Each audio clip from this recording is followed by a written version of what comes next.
Goodbye.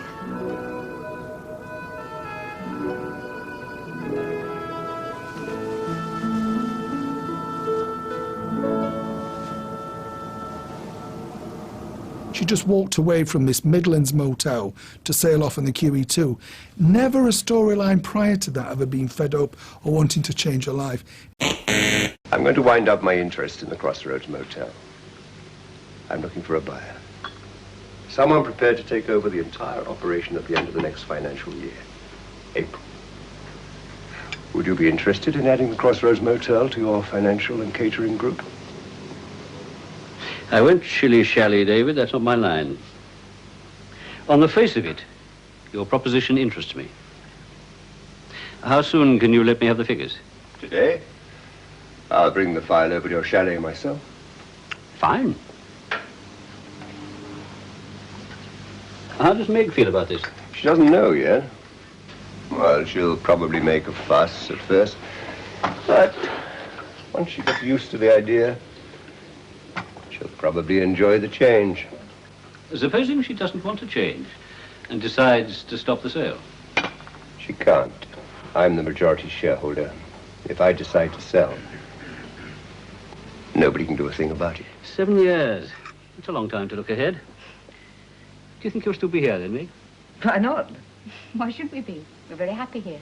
Well, it's an impermanent world. I'm supposing. Oh, I don't know. Well, supposing you saw a better job somewhere else. Well, I've never thought of looking for another job. Really?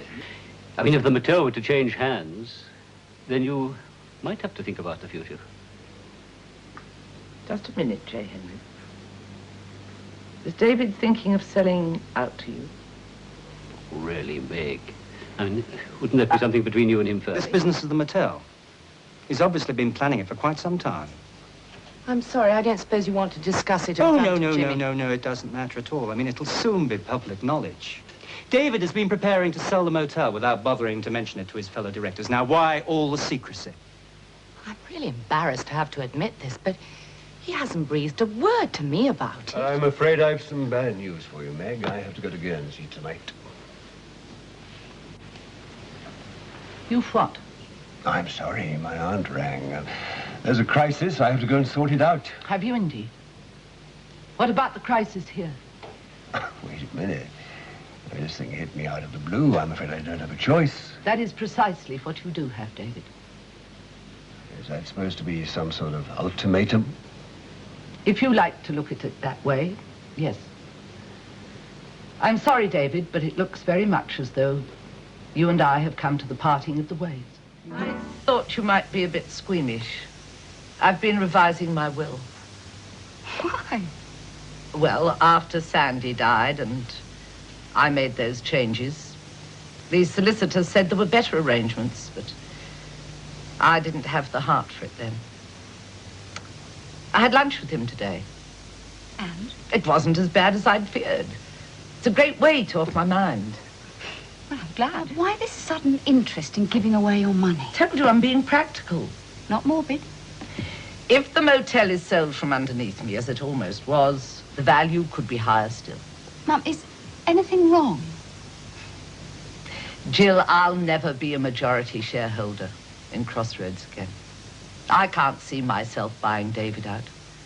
And if he sells, he'll go to outside money. Oh, Mum, I mean, you and David have survived worse before. Yeah. At the moment, the fight is to survive each other. Oh, come on, it'll all blow over. I mean, if I were you, I'd just hang on, at least for a while. I wonder if you could work better with David than I could. Huh? I don't know, recently I felt so useless. As though I'm being pushed by events. This way and that way.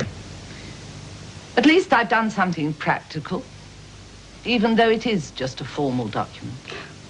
Lift. I don't expect it'll last long.